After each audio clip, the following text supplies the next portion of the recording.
2 दिवस भरपूर आराम केल्यानंतर आज फायनली मी नाटकाच्या दौऱ्यावर निघतोय। 5 ते 6 दिवसाचा गोवा दौरा आहे आणि मी आता 5 दिवसासाठी दौऱ्यावर जातो आहे। दौऱ्यावरती आता तुम्हाला ट्रॅव्हलिंग व्हिडिओ वगैरे भरपूर फायनली मी स्टेशनवर पोहोचलो आहे आता आणि थोड्याच वेळाने मी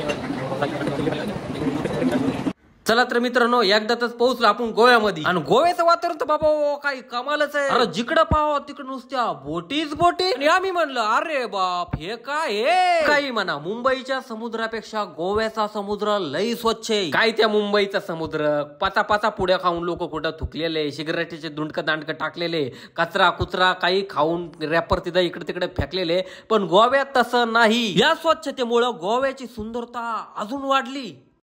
रात्रभर प्रवास करून आम्ही पोहोचले गोव्याला। गोव्याचा कला अकादमी आहे आणि काय म्हणतात गोव्याला एक नंबर ना फुल सेटल इथे व्हायचं आणि स्वच्छतेच्या बाबतीत गोवा सरकार बी तेवढं सतर्क आणि सावध आहे बरं का। आमच्या स्वागताला चक्क पावसाची हातरी गोव्यामध्ये चालू आहे पाऊस। आम्ही आलो गोव्याला आणि गोव्याला एवढा पाऊस चालू आहे जोरात बाहेर कुठे जाऊ पण शकत नाही। पण एक गोष्ट खरी आहे देश एक असला तरी प्रत्येक राज्याची आपली एक वेगळी संस्कृती आहे एक वेगळी शैली आहे। इथली इमारती पण एवढ्या सुंदर आहेत ना। आम्ही आलो मडगावला आजचा आमचा शो मडगाव मध्ये तो आहे पोहोचलोय हॉटेलवरती आता मध्ये बसून काय करणार मग थोडंसं फिरतोय मी दिवसभर काय झोपून राहण्यापेक्षा बघून गोवा काय नाही गोवा गोव्याची मुंबईमध्ये जे लोक खाण्यात पिण्यात त्याच्यासाठी चांगलं आहे गोवा आपल्या काय गोव्यामध्ये मुंबईसाठी गोवा पण सरकार हे आहे गोव्यामधलं सगळ्यात मोठं थिएटर जे की पणजी शहरामध्ये आहे आणि सगळ्यात मोठं आणि भव्य दिवस सुंदर असं नाट्यगृह आहे। जेवढं हे बाहेरून सुंदर आहे ना तेवढं आमच्या बाजूने सुंदरच आहे। कमालीची गोष्ट अशी आहे की थिएटरच्या लगतच बाजूला समुद्र किनारा आहे भव्य दिव्य असा आपण पाहू शकता।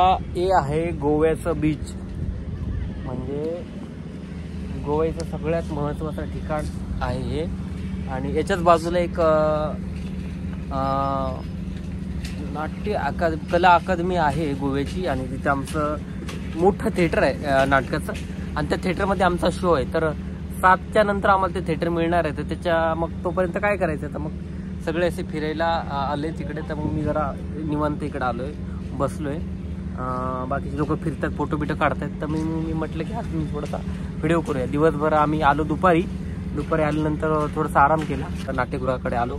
तिकडे एक शो चालू आहे पण त्या शोवालीने आम्हाला हाकलून दिलं कारण आमचा टायमिंग 7च्या नंतर आम्हाला ते स्टेज देणार आहे। 7च्या नंतर आम्हाला ते स्टेज मिळालं त्यामुळे आम्हाला ते आतमध्ये घेतलं नाही।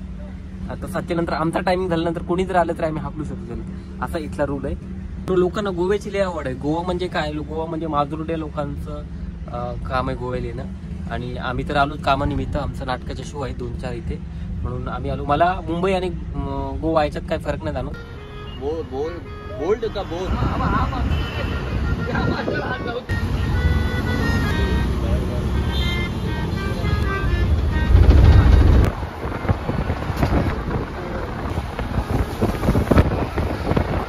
काल पणजी मधला नाटकाचा प्रयोग संपून आम्ही निघालो कोंडव्याला। आता कोंडव्या 30-40 किलोमीटर लांब